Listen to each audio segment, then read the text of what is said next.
Ahojte, vítam vás pri dnešnom špeciálnom videu. Je to vlastne prvé video s hosťom a veľmi sa teším, že mojou hostkou je Mima, ktorú poznáte zo školy hrov pre dospelých. A my sme teraz uprostred lesa, nie náhodou, pretože Mima tu žije.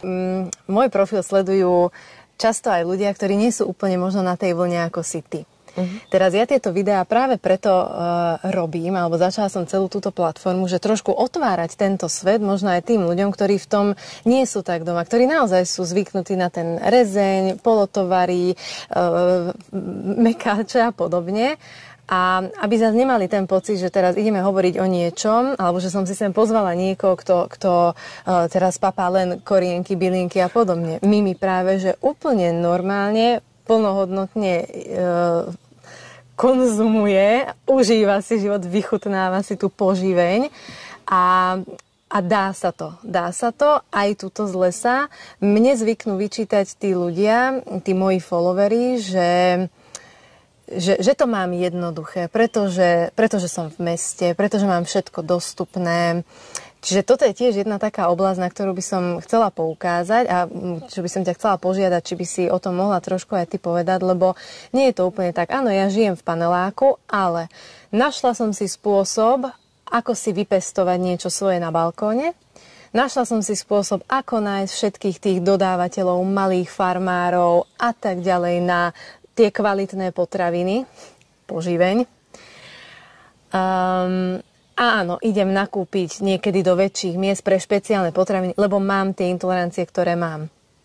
Vedľa mňa človek, ktorý, dajme tomu, nemá žiadne zdravotné ťažkosti, vyslovene nemá žiadne intolerancie, žiadne obmedzenie, ale predsa sa rozhodol nedávať tie otraviny svojmu telu, ide touto cestou, že by chcel teda zdravšie a nemá tie možnosti, neodbehne si takto do veľkého mesta nakúpiť.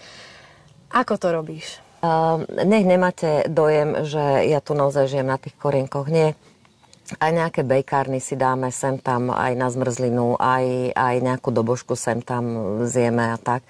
Ale prevažná väčšina toho, čo dávam do tela, alebo čo konzumujem, nielen fyzicky, ale aj duševne, duchovne, je živá podľa možnosti. Ako? Viac ako pol roka žijem tu v lese. Reálne na samote v lese. Kde najbližší obchod je niekoľko kilometrov a najbližší supermarket je asi, neviem, 30 kilometrov. Máme tu obchodík v dedine, takže keď nejaké základné potraviny ideme nakúpiť tam. Veľmi veľa využívam internet. Celkom dosť konzumujem orechy, semená, sušené ovocie používam, ale všetky tieto fajnovosti sa dajú nakúpiť v internetových obchodoch a kuriér dneska už príde aj na tú poslednú samotu v Trantárii. Takže toto riešim tak, napríklad tým, že nemám nejakú stanovenú intoleranciu, ale prišla som na to, že čím menej mlieka a čím menej lepku, tým to lepšie robí môjmu telu. Pretože už aj tá pšenica, aj proste to, čo sa dneska dopestuje v tých komerčných farmách, sa strieka, sa to hnojí a už to není to, čo bývalo, hej? Povedzme si tak. Ja to vždy, prepáč, že ťa prerušujem, vždy to tak hovorím, že není pšenica teraz taká istá, ako naše prastaré mamy mali. Áno, presne tak. A ja som objavila čaro pohánky vďaka tej tme. Tam ma celkom dosť krmil pohánkou, ten Vladimír. A ja som nevedela, čo to je a mne to nesmierne chutilo. Pretože pohánka je jedna z mála rastlín, obilovín, možno, že jediná, ktorú netreba variť. Takže sa využíva v tej roztrave a ju stačí namočiť. A keď sa močí dostatočne dlho, tak to bolo normálne, proste mäkké, všetko. A ja som nevedela priznať to, čo to je, ale mi to veľmi chutilo. Takže od tej tmy som si zamilovala pohánku. A pohánku teda používam hodne. a dá sa využiť na milión spôsobov. Pohánku napríklad som objavila e-shop, kde som kúpila pohánku v biokvalite rovno 15 kg a mala som vybavené na celý pobyt tu na polročný.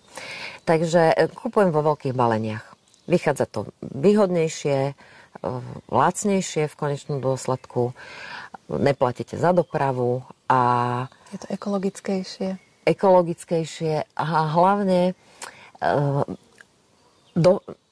dáva mi to možnosť, keď si moje telo o niečo povie, tak ja tie jednotlivé zložky alebo tú poživeň mám tu niekde v pohároch. A tým, že žijem v lese, všetko musí byť zavreté. Tu nemôže byť žiadny kúsok jedla, žiadny kúsok niečoho, čo sa dá zjesť, voľne dostupný, pretože mravce, pretože všetká háveť tu v ten moment je v tanieri alebo niekde na stole, takže naučilo ma to disciplíne a skladovaniu potravín v uzatvárateľných dózach. Takže, Paťka, ty vieš, že tu mám police a na tých policiach je všetko vysypané, všetko je v tých dózach.